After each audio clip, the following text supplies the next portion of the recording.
ரஷ்யாவோட defence மினிஸ்டரான Andrew பெல்லோசோ அவர்கள் northern group அப்படின்னு சொல்லப்படும். ஏன்னா இந்த இடத்துல வந்து பார்த்தீங்கன்னா ஜபாட் குரூப், நார்தர்ன் குரூப், ஸோ அது போல் வந்து பார்த்தீங்கன்னா தனித்தனியாக பிரிவுகள் இருக்குது. அவங்க தான் இந்த பகுதியில் வந்து பார்த்தீங்கன்னா அட்டாக் பண்ணுறதுக்கு ஒரு குரூப் ரெஸ்பான்சிபிலிட்டி எடுத்துக்கிறாங்க. ஸோ இப்போ ஆண்ட்ரூ பெல்லோசோ அவர்கள் நார்தர்ன் குரூப் இவங்க யார் அப்படின்னா இந்த சுமி கர்கியூ இருக்கு இல்லையா, ஸோ இந்த பகுதியில் அட்டாக் பண்ணி முன்னேறிட்டு இருக்காங்க இல்லையா, அங்கே இருக்கக்கூடிய நபர்கள். ஸோ அதோட ஹெட் குவார்ட்டர்ஸ்க்கு வந்து பார்த்தா நேரடியாக விசிட் பண்ணிக்கிறாரு. ஸோ அந்த இடத்துல விசிட் பண்ணி என்னப்பா எல்லாம் சௌரியமாக இருக்கா, ஏதாவது முன்னேற்றங்கள் இருக்கா, கொடுக்கக்கூடிய ஆயுதங்கள்லாம் சரிப்பட வேலை செய்யுதா? ஏன்னா ரஷ்யாவோட அரசாங்கம் வேலை செஞ்சுட்டு இருக்காங்க, களத்துல வந்து வீரர்கள் சண்டை பிடிச்சிட்டு இருக்கிறாங்க. இப்போ அவங்க வந்து கான்ட்ராக்ட் கொடுத்துருப்பாங்க ட்ரோன்கள்லாம். அந்த ட்ரோன்கள்லாம் உற்பத்தி ஆகி செஞ்சு எல்லாம் மேனுஃபேக்சர் ஆகி டைமுக்கு வருதா, எல்லாம் கரெக்டா இருக்கா அப்படிங்கிறத உறுதி செய்யணும். ஸோ ஆண்ட்ரூ பெல்லோசோ அவர்கள் அதெல்லாம் வந்து பண்ண செக் பண்ணி இருந்துக்கிறார். ரெண்டாவது பாபா யாகா ட்ரோன்கள் அப்படிங்கிறது இந்த உக்ரைனுக்கு எந்த அளவுக்கு இம்பார்ட்டண்டாக இருந்துச்சுன்னு ஒரு டைம்ல நம்ம பார்த்துருப்போம். களத்தில் இது போல ட்ரோன்கள், ஹெவி ட்ரோன்களை வந்து பண்ண யூஸ் பண்ணாங்க. இதில் அதிகமான குண்டுகள் எடுத்து வந்து வீரர்கள் மேலே போடுறாங்க. சில நேரங்களில் வந்து பார்த்தீங்கன்னா காயமடையக்கூடிய வீரர்களை கொலை பண்ணக்கூடிய வேலைகள்லாம் இது ஈடுபடுது. பாபா யாகா அப்படிங்கிற ஒரு விச் மாதிரி, அதை நம்ம அந்த கதையெல்லாம் அந்த டைம்ல பார்த்தோம். அந்த ட்ரோன்கள் எந்த அளவுக்கு கை கொடுக்குது அப்படிங்கிறத நம்ம பார்த்துருந்தோம். அதுக்கப்புறம் ரஷ்ய தரப்பு வந்து வேட்டையாட ஆரம்பிச்சாங்க. அதுவும் இந்த கதிரவ் டீம்லாம் வந்து பார்த்தீங்கன்னா அது சேச்சன் ஆர்மி, அவங்களும் எந்த அளவுக்கு வேட்டையாடினாங்கன்ற வீடியோ பதிவுலாம் பார்த்துருப்போம். தொடர்ந்து பார்க்குறவங்களுக்கு தெரிஞ்சிருக்கும். ஸோ இது போல் வந்து பண்ணால் அதெல்லாம் வேட்டையாட அதே போல் ஒரு அனலாக் ட்ரோன்களை வந்து பண்ணால் ரஷ்ய தரப்பு வந்து உருவாக்கியிருந்தாங்க. இந்த பாபா யாகா ட்ரோன்கள் போலவே வேலை செய்யக்கூடிய ஒரு ட்ரோன்கள், ஹெவி ட்ரோன்கள், அதிகமான குண்டுகள் எட்டு போய் உக்ரைனோட நிலையை மேலே போடுது. இது சக்ஸஸ்ஃபுல்லாக வேலை செய்கிற வீடியோலாம் பார்த்துருப்போம். இப்போ இந்த ட்ரோன்கள் எந்த அளவுக்கு வேலை செய்யுது, எல்லாம் கரெக்டாக வருதா என்ன ஏதுங்கிற விஷயங்கள் எல்லாத்தையும் கேட்டு தெரிஞ்சுட்டு போய்க்கிறேன். அது கூடவே இன்னும் சில ஆயுதங்கள்லாம் வந்து பண்ண ஆய்வு பண்ணிட்டு போய்க்கிறாரு. ஸோ இன்புட்ஸ்லாம் எடுக்கப்பட்டிருக்கு, அதுக்கு ஏற்ப வேலைகள் நடக்கப்படும் அப்படிங்கிறது போல உத்தரவாதங்கள் கொடுக்கறது, மெடல் கொடுக்கறது, இந்த வேலையெல்லாம் முடிச்சுட்டு போய்க்கிறார். இல்லை ரொம்ப மிக முக்கியமான ஒரு விஷயங்கள், களத்தில் வீரர்கள் சண்டை பிடிக்கிறாங்க, அவங்களுக்கு வேணுங்கிற விஷயங்கள்லாம் கரெக்டாக நடக்குதான்ற செக் பண்ணிட்டு போகணும். உக்ரைன்லாம் போனோம்னாலே ஏகப்பட்ட குற்றச்சாட்டுகள் இருக்கும். போடுற உடையிலிருந்து ஜாக்கெட்லேருந்து எல்லாமே ஊழலாம் நடந்துட்டு இருக்கு இல்லையா. ஸோ ஏகப்பட்ட விஷயங்கள் இருக்கு. ஸோ இந்த டைம்ல இது போல டிஃபென்ஸ் மினிஸ்டர் போறாங்க, பார்க்குறாங்க, மாரல் பூஸ்டா இருக்குன்னு வச்சுக்கோங்களேன். வீரர்கள் பரவாயில்ல, எங்க தலைவர் வந்து பார்க்குறாரு அப்படிங்கிறது போல. ஸோ இப்போ ஒரு மாரல் பூஸ்ட் வந்து பண்ண கிடைச்சிருக்கு. ஸோ இதுக்கப்புறம் இந்த சுமி கர்கியூலாம் மிகப்பெருமளவு அஃபென்சிவ் ஆப்ரேஷன் எடுப்பாங்களா? ஏன்னா இது போல டிஃபென்ஸ் மினிஸ்டர் வராங்கன்னா லேஸ்ல வந்துட்டு போயிட மாட்டாங்க.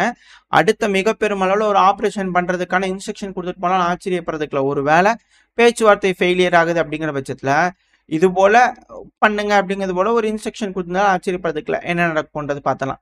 அடுத்தது ரஷ்யாவோட நட்பு நாடுகளுக்கு அழுத்தங்கள். பேச்சுவார்த்தைக்கு முன்னாடி இன்னும் 2 வாரங்கள் 3 வாரங்கள்ன்றாங்க. ஸோ பேச்சுவார்த்தைக்கு முன்னாடி ரஷ்யாவோட நட்பு நாடுகளுக்கு அழுத்தங்கள் கொடுக்கலான்னு பார்த்தா ரஷ்யாவோட நட்பு நாடுகள்ல வேற லெவலுக்கு போயிட்டு இருக்காங்க. அதுவும் அடுத்தது வியட்நாம், ரஷ்யா கிட்ட இருந்து நபாத்தியா வந்து பார்த்தா மொதல் தடவையா வாங்குறாங்க அப்படிங்கிற சொல்றாங்க. இது ஆயிலோட பை ப்ராடக்ட். ஸோ ரஷ்யா கிட்ட இருந்து வந்து பண்ணா அதிகப்படியா வாங்க ஆரம்பிச்சிருக்கிறாங்க அப்படிங்கிற செய்திகள் வந்துட்டு இருக்கு. அது முதல் முறையா.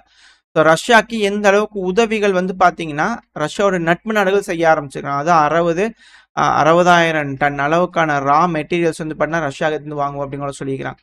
இது எல்லாமே அமெரிக்காவுக்கு எதிரான விஷயங்கள், மேற்குக்கு எதிரான விஷயங்கள் அப்படிங்கிறதோட பார்க்கலாம். ஏன்னா இது போல பெட்ரோகெமிக்கல் இண்டஸ்ட்ரியை முடக்கணும்னு பார்க்குறாங்க. பட் ஆனால் அது அபரிவிதமாக வளர்ந்துட்டு இருக்கு. இப்போ அடுத்தது இந்தியா கிட்ட வந்துட்டோம் அப்படின்னா, அதுவும் குறிப்பாக நம்ம புட்டின் அவர்கள், லாவ்ரோ அவர்கள்லாம் நம்மளோட ஜெய்சங்கர் அவர்கள்கிட்ட வந்து பண்ண பேசிக்கிறாங்க, ஃபாரின் மினிஸ்டர். ஸோ மிக முக்கியமான முடிவுகள் எட்டப்படும். இந்தியாவோட ஐடி இண்டஸ்ட்ரியில் இருக்கிறவங்க, இன்ஜினியர்ஸ், இது போல பல நபர்கள் தேவைப்படுதுங்க ரஷ்யாவில் அப்படிங்கிறது போல 2 நாடுகள்கிட்டயே வந்து பேசிக்கிறாங்க. ஸோ நம்ம ஆளுங்களுக்கு அதிகமான வேலை வாய்ப்புகள் இதுக்கு மேலே ரஷ்யாலையும் சீனாலையும் கிடைச்சாலும் ஆச்சரியப்படுறதுக்கு. ஏன்னா அடுத்து சீனா வந்துக்கிறாங்க. யாருங்க இந்த அமெரிக்கா சும்மா வந்து சாங்ஷன் அது எங்களோட நட்பு நாடான இந்தியா மேலே வந்து போடுவாங்களா? நாங்கள் இந்தியா கூட உறுதுணையா நிற்போம். ஃபிர்ம்லி ஸ்டாண்ட் வித் இந்தியா. யாருங்க இந்த அமெரிக்கா? அதாவது அமெரிக்கா டேரிஃப் போட்டிருந்தா நாங்கள் என்ன பார்த்துட்டு சும்மா இருப்போம்னு நினைக்கிறீங்களா? சும்மா வந்து 50% போடுறாங்களாமே இந்தியா மேல. நாங்களாம் கடுமையான கண்டனங்கள் தெரிவிக்கிறோம் எங்களோட நட்பு நாடான இந்தியா மேல. இந்த மாதிரி சாங்ஸ் எல்லாம் போடக்கூடாது அப்படிங்கிறது போல சைனா வந்து பார்த்தீங்கன்னா பயங்கரமான கடுமையான கண்டனங்கள் வந்து சைனாவோட அட்பாசிட்டான ஃபிங்யாங் தரப்புல இருந்து பார்த்தீங்கன்னா ஸ்டேட்மெண்ட் வந்திருக்கு. இதுதான் கொஞ்சம் அச்சத்தை கிளப்பி விடுது, மற்றபடி எதுவும் இல்லை. கொஞ்சம் பார்த்து சூதானமாக இருந்தால் பரவாயில்ல. நீங்கள் உதவி பண்ணுங்க, நண்பராக இருங்க, எல்லாம் கூட இருங்க, தப்பில்லை. ஒரு அடி தள்ளியே நின்றுங்க அப்படிங்கிறது போல இருந்துட்டோம்னா பிரச்சனை இல்லை. பட் கண்டனங்கள் சீனா கிட்ட இருந்து வந்திருக்கு. ஏன்னா சீனாக்கு தேவை அவங்களோட ப்ராடக்ட்ஸ் வந்து பண்ணதுக்கப்புறம் நம்மளுக்கு அடி விழுதுன்னா அடுத்தது அவங்களுக்கு தான் கொழுந்து விட்டு அடி விழுகும். பட் ஆனா இதுல செய்திகள்லாம் வச்சு பார்க்கும்போது அமெரிக்கா ரஷ்யாவை எதிர்க்குது, அமெரிக்கா இந்தியாவை எதிர்க்குது அப்படிங்கும்போது ஆஹா கண்ணா 2 லட்டு தின்ன ஆசையா அப்படிங்கிறது போல சீனாக்கு தாங்க சுக்கர திசைன்னு நினைக்கிறேன். சும்மாவே உட்காந்து ஜாலி பண்றாங்க அப்படின்னா அது சைனா தான். சைனா எப்படியோ ஏதோ பிரச்சனையில வந்து பாத்தீங்கன்னா குளிர் காயாம ஏதோ பண்றேன்னு சொல்றாங்க. பரவாயில்ல பாப்போம். பிரிக்ஸ் நாடுகள் அப்படிங்கிறதுனால நம்மளும் வந்து பாத்தீங்கன்னா பிரிக்ஸ் நாடுகள், எஸ்சிஓ, ரெண்டாவது G20 இந்த இதுல எல்லாம் ஒன்னா இருக்கிறதுனால ஃப்ரிம் ஸ்டாண்ட் எல்லாம் ஒன்னா வந்து பாத்தீங்கன்னா செயல்படலாம் அப்படிங்கிற ரஷ்ய தரப்புலையும் நம்மளோட ஜெய்சங்கர் அவர்கள் பேசும்போது வந்து பண்ண வந்துருது. ஸோ இது போல விஷயங்கள்லாம் இந்த ரஷ்யா உக்ரைன் இந்த பிரச்சனையெல்லாம் வந்து பண்ணா அணிகள் பிரியறது தெளிவாக காட்டப்படுது. அமெரிக்கா மற்ற நாடுகள் மேல டஃப்பான ஸ்டாண்ட் எடுக்கும்போது மற்ற நாடுகள்லாம் ஒருங்கிணைறாங்க அப்படிங்கிறத இது இருக்கக்கூடிய விஷயம். அவரே குலதெய்வமா இருக்காரு பிரிக்ஸுக்கு அப்படிங்கிறதுல மாற்று கருத்துல. நாளைக்கு பிரிக்ஸ் நாடுகள் கோயில் கட்டி கும்பிட்டாலும் ஆச்சரியப்படுறதுக்கு இல்லை ட்ரம்ப் அவர்களுக்கு. ஸோ வெயிட் பண்ணி பார்ப்போம். அடுத்து அப்படியே மிடில் ஈஸ்ட்டுக்கு வந்துட்டு அப்படின்னா மிடில் ஈஸ்ட்டை வந்து பார்த்தீங்கன்னா ஈரான் ஒரு ட்ரில் அனௌன்ஸ் பண்ணியிருந்தாங்க. ட்ரில் நடந்துச்சு, அந்த மிசைல்லாம் லான்ச் பண்ணி பார்த்தாங்க. அதுக்காக ஏர் ஸ்பேஸ் வந்து பண்ண க்ளோஸ் பண்ணியிருந்தாங்க. இந்த ஏர் ஸ்பேஸ் க்ளோஸ் பண்ணோடனே உடனே பல நாடுகள் ரியாக்ட் பண்ண ஆரம்பிச்சுக்கிறாங்க. யூகேவோட ட்ரோன்கள், உளவு விமானங்கள், அமெரிக்காவோட உளவு விமானங்கள்லாம் அந்த சைடு பறக்க ஆரம்பிச்சிச்சு. என்னமோ பண்ணுறாங்க இப்போ இவங்க அப்படிங்கிறது போல. இஸ்ரேல் தரப்புலலாம் பப்ளிக்காக அனௌன்ஸ்மெண்ட்டே கொடுத்தாங்க. ஏங்க ப்ரிகாஷனரி ஸ்ட்ரைக்காக அடிச்சிருந்தாலும் மிசைலை ஏவி விட்டு தாக்குனாலும் ஆச்சரியப்படுறதுக்குல எல்லாத்தையும் ஓப்பன் பண்ணி விடுங்க, ஷெல்டர்லாம் ரெடி பண்ணி வைங்க அப்படிங்கிறதுல அலர்ட்லாம் கொடுத்து ரெடி பண்ணி வச்சிருந்தாங்க. பட் ஆனால் அவங்க ட்ரில் பண்ணி பார்த்துக்கிறாங்க. இந்த சமயத்தில் ரஷ்யாவோட விமானங்கள் வந்து பார்த்தீங்கன்னா அதுவும் கவர்மெண்ட் ரிலேட்டடான விமானங்கள் டெல்லவிக்கு வந்திருக்கு, இஸ்ரேலுக்கு வந்திருக்கு. ஸோ இஸ்ரேலில் மிக முக்கியமான பேச்சுவார்த்தைகள் நடக்க இருக்கு. ஸோ பேச்சுவார்த்தைகளோட முடிவுகள் பொறுத்து மேபி இந்த மிடில் ஈஸ்ட்ல போர்கள் வெடிக்குமா அப்படிங்கிற அச்சங்கள் வந்திருக்கு. இதுல வந்து பண்ணா ஒன்னு இஸ்ரேல் அலர்ட் ஆனது, அமெரிக்கா, யூகே. ஆனா இது கூட இன்னொருத்தர் வந்து பாத்தீங்கன்னா ரெடி ஆயிக்கிறார். யாருன்னா அசர்பைஜானோட அலியேவ் அவர்கள். அது போருக்கு தேவைப்படக்கூடிய எல்லா வகையிலும் ஆயத்தமாகணும். இண்டஸ்ட்ரியை பூஸ்ட் பண்ணும், டிஃபென்ஸ் இண்டஸ்ட்ரி அடுத்த கட்ட வளர்ச்சியை நோக்கி போகணும். அதாவது போருக்காக நாங்கள் போல, சேஃப்டி டிஃபென்ஸ்க்காக வரக்கூடிய சூழ்நிலை வச்சு பார்க்கும்போது ரெடி ஆகணும் இல்லையா அப்படிங்கிறோட அவர் தரப்பு இருக்கு. ஒரு வேலை இது அங்கேயோ அப்படிங்கிற சந்தேகங்கள் இருக்கு. ரஷ்யாவுக்கும் குடைச்சலா இருக்கு, ஈரானுக்கும் குடைச்சலா இருக்கு. ஸோ 2 பேரும் ஸ்க்ரூ டிரைவர் மாதிரி சொருகி இல்லாமா அப்படிங்கிற ஏதாவது ஒரு யோசனை வந்துருமா, அசர்பைஜானுக்குள்ள பூந்தரலாம் அப்படிங்கிறது போல யோசனை வருமானது தெரியல. வெயிட் பண்ணி தான் பார்க்கணும். ஏன்னா ரஷ்யாவோட நட்பு நாடுகளுக்கு மிக பெருமளவில் தலைவலி. இந்த ஒன்ஸ் வந்து அசர்பைஜான் கட்சி மாறினாங்க அப்படின்னா மிக பெருமளவில் தலைவலியா மாறிடும். அது எந்த ஒரு மாற்றமும் இல்லை. ஸோ எப்படி அதெல்லாம் தடுக்க போறாங்க அப்படிங்கிறது வெயிட் பண்ணி பார்க்கலாம். ஸோ ஒன்று வந்து பார்த்தீங்கன்னா ஈரான் ட்ரில் பண்ணோன்னே இஸ்ரேல், அடுத்தது அசர்பைஜான். இது எல்லாத்துக்கும் மேலே வந்து பார்த்தீங்கன்னா ஈராக்ல இருக்கக்கூடிய குர்திஸ்தான்ல சிவில் வார் மாதிரி இந்த குர்தின மக்களுக்குள்ள திரும்பவும் சண்டைகள் ஆரம்பிச்சிட்டு இருக்கு. இல்லை மிக முக்கியமான தலைவர்கள்லாம் இந்த பேட்டில் வந்து பார்த்தீங்கன்னா பிடிச்சிட்டாங்க, சுற்றி வளைச்சு அவரை சரண்டர் பண்ணாங்க, பிடிச்சிட்டு போயிருக்காங்க அப்படிங்கிற செய்திகள்லாம் வருது.